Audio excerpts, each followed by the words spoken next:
उत्तराखंड के सीएम पुष्कर सिंह धामी क्या कुछ कह रहे हैं, चलिए आपको सुनवाते हैं। न्याय व्यवस्था को भारतीय आत्मा के अनुरूप बनाया गया है, जहां दंड नहीं बल्कि न्याय महत्वपूर्ण है। आदरणीय गृह मंत्री जी, यह आपके दृढ़ संकल्प का ही नतीजा है कि आज देश में आतंकवाद, नक्सलवाद जैसी विघटनकारी शक्तियों पर प्रभावी अंकुश लग पाया है। जिन क्षेत्रों में कभी अशांति और भय का माहौल हुआ करता था, आज वो क्षेत्र विकास और समृद्धि के नए आयाम स्थापित कर रहे हैं। कश्मीर के जिस लाल चौक पर कभी तिरंगा फहराना भी एक चुनौती माना जाता था, आज वहां पूरे गर्व और सम्मान के साथ भारत का तिरंगा लहरा रहा है।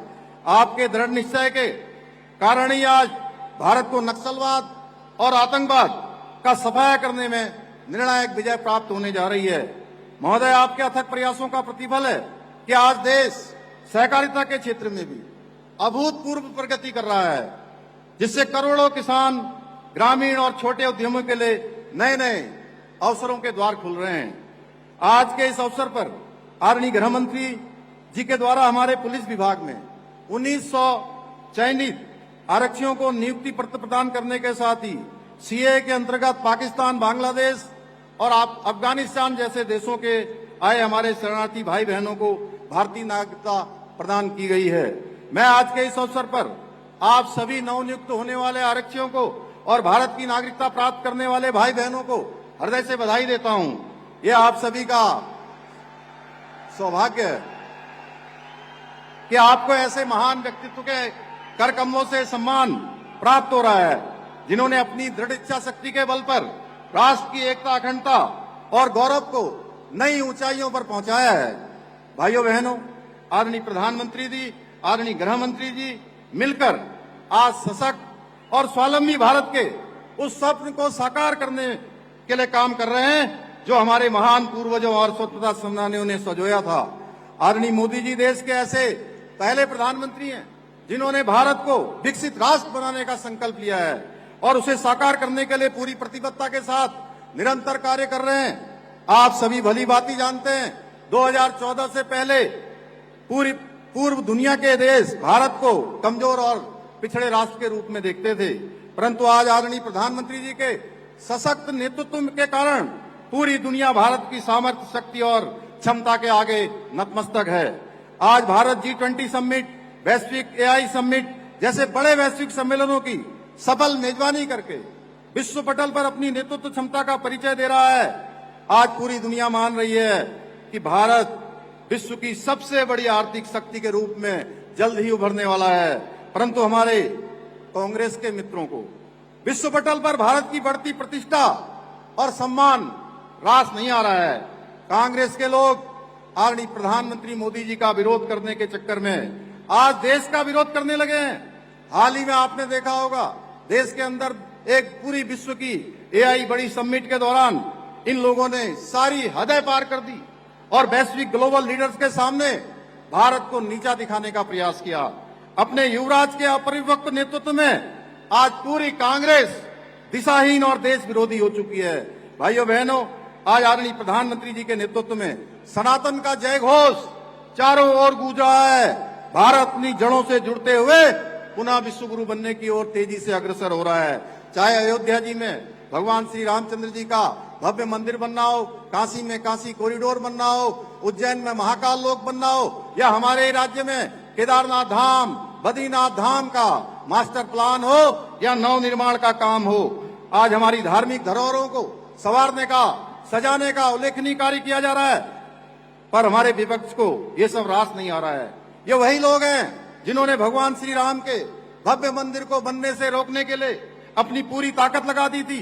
भाइयों बहनों, आज आदरणीय प्रधानमंत्री श्री नरेंद्र मोदी जी के नेतृत्व में, आदरणीय गृह मंत्री जी के मार्गदर्शन में हमारे प्रदेश में डबल इंजन की सरकार द्वारा प्रदेश के समग्र विकास के साथ साथ हमारी समृद्ध सांस्कृतिक विरासत के संरक्षण और संवर्धन की दिशा में भी निरंतर कार्य किया जा रहा है।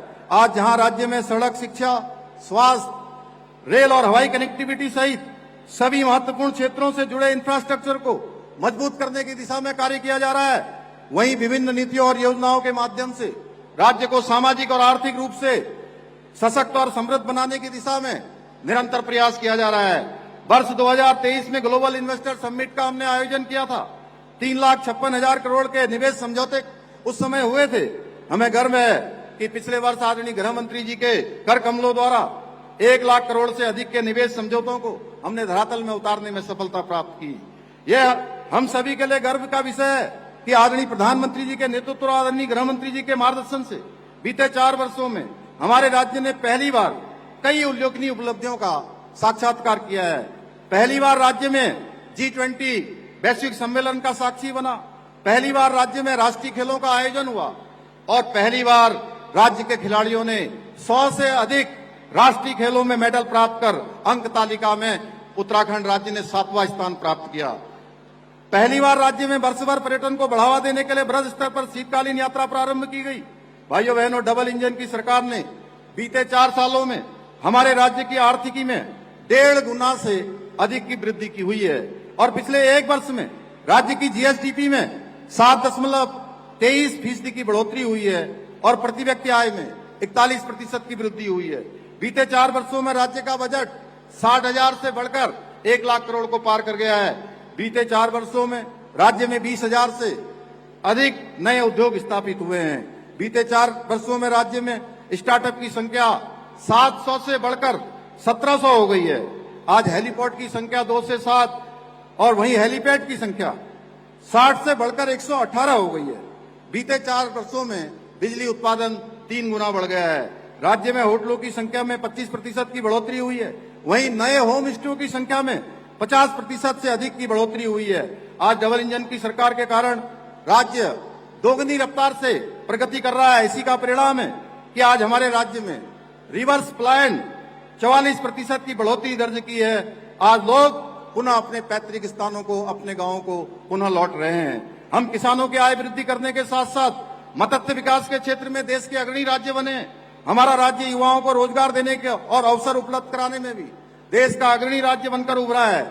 ईज ऑफ डूइंग बिजनेस में उत्तराखंड को अचीवर्स स्टार्टअप रैंकिंग्स में लीडर्स की श्रेणी प्राप्त हुई है। हमें नीति आयोग भारत सरकार के 2023-24 के इंडेक्स में सतत विकास के लक्ष्यों को प्राप्त करने में पूरे देश में पहला स्थान प्राप्त हुआ है।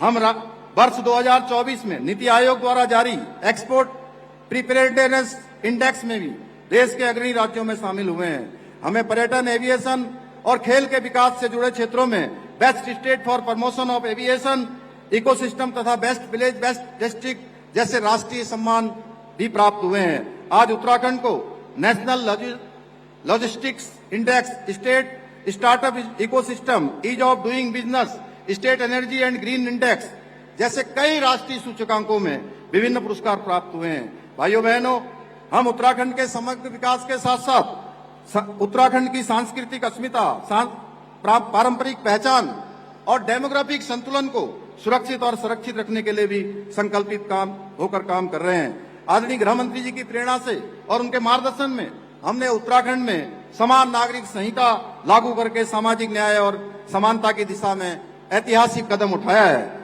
हमें गर्व है कि हम यूसीसी को हमने लागू ही नहीं किया, बल्कि उसे प्रभावी रूप से धरातल पर उतारने का काम किया है। कुछ लोग यूसीसी के बारे में तरह तरह का भ्रम फैलाने का प्रयास कर रहे थे, लेकिन आज इसके सफल क्रियान्वयन ने उनके मुंह पर ताला लगा दिया है। भाइयों बहनों, आदरणीय गृह मंत्री जी की प्रेरणा से हमने राज्य में ऑपरेशन कॉलनेमी और सघन सत्यापन अभियान के माध्यम से घुसपैठियों के खिलाफ भी व्यापक स्तर पर कार्रवाई की है। वहीं हमने सख्त भू कानून बनाकर हमारे पहाड़ी क्षेत्रों में जमीनों की अवैध खरीद फरोख्त पर लगाम लगाकर भू माफियाओं पर अंकुश लगाने का काम भी किया है। भाइयों बहनों, आज के अवसर पर मैं आप सबसे कहना चाहता हूं कि आदरणीय प्रधानमंत्री जी और आदरणीय गृह मंत्री जी के नेतृत्व में उत्तराखंड का समग्र विकास और देवभूमि के गौरव को पुनर्स्थापित करने वाली डबल इंजन की सरकार चाहिए या विकास के नाम पर केवल अपनी तिजोरियां भरने वाली कांग्रेस। अब ये आपने सोचना है, आपको समान नागरिक संहिता चाहिए या धर्म की आड़ या कानून का मखौल उड़ाने वाली मुगल प्रस्त सोच चाहिए। आपको नकल विरोधी कानून चाहिए जिसको लागू करने के बाद हम 28,000 से अधिक युवाओं को नौकरी देने में सफल रहे हैं, या खुलेआम सरकारी नौकरियों की बोले लगाने वाली कांग्रेस। आपको देवभूमि के देवत्व और अस्मिता की रक्षा करने वाली भाजपा चाहिए, या राज्य में लैंड जिहाद, लब जिहाद जैसे कुकृतियों को खुली छूट देने वाली कांग्रेस चाहिए। आपको धर्मांतरण विरोधी, दंगारोधी कानून या वोट बैंक और तुष्टीकरण की राजनीति वाली ये कांग्रेस चाहिए। आपको मदरसा बोर्ड समाप्त करके सबको एक समान शिक्षा से जोड़ने वाली भाजपा चाहिए, या अलगाववाद को बढ़ावा देने वाली कांग्रेस। आज के इस अवसर पर मैं आप सभी को विश्वास दिलाना चाहता हूं कि जब तक उत्तराखंड को हम प्रत्येक क्षेत्र में अग्रणी और आत्मनिर्भर नहीं बना देते, तब तक हम चैन से नहीं बैठेंगे, आराम से नहीं बैठेंगे। और मुझे पूरा विश्वास है आप सभी के सहयोग और आशीर्वाद से हम सभी मिलकर उत्तराखंड को देश का अग्रणी राज्य बनाने के अपने विकल्प रहित संकल्प को साकार करने में सफल होंगे। इसी विश्वास के साथ एक बार मैं आदरणीय गृह मंत्री जी का आप सबकी तरफ से एक बार फिर से देवभूमि पधारने पर उनका अभिनंदन करते हुए, स्वागत करते हुए और उनका धन्यवाद करते हुए कि जब भी हम किसी भी काम के लिए उत्तराखंड की कोई भी समस्या, कोई भी चुनौती होती है, वो हमेशा हमारे साथ खड़े होते हैं, हमेशा हमको प्रोत्साहन करते हैं, हमेशा हमको सहायता करते हैं। अभी अभी आपके ही मार्गदर्शन में, आपके ही कारण से भारत सरकार ने हमको जो 2027 में इसी कुंभ नगरी हरिद्वार में कुंभ मेला आयोजित होने वाला है, उसके लिए 500 करोड़ रुपए की धनराशि स्वीकृत की गई है। मैं आपका आदरणीय प्रधानमंत्री जी का धन्यवाद करता हूं। हम ये विश्वास दिलाते हैं कि कुंभ मेला हम बहुत अच्छे तरीके से करेंगे, एक सनातन के गौरव को बढ़ाने वाला मेला होगा। इन्हीं के साथ आपका कोटि कोटि आभार व्यक्त करते हुए और राष्ट्रपति रामधारी सिंह दिनकर जी की इन पंक्तियों के साथ अपनी बात को समाप्त करता हूं। है कौन विघ्न ऐसा जग में, है कौन विघ्न ऐसा जग में, टिक सके वीर नर के मग में, खम ठोक ठेलता है जब नर, पर्वतों के जाते पांव खड़, मानव जब जोर लगाता है, पत्थर पानी बन जाता है, पत्थर पानी बन जाता है। बहुत बहुत धन्यवाद।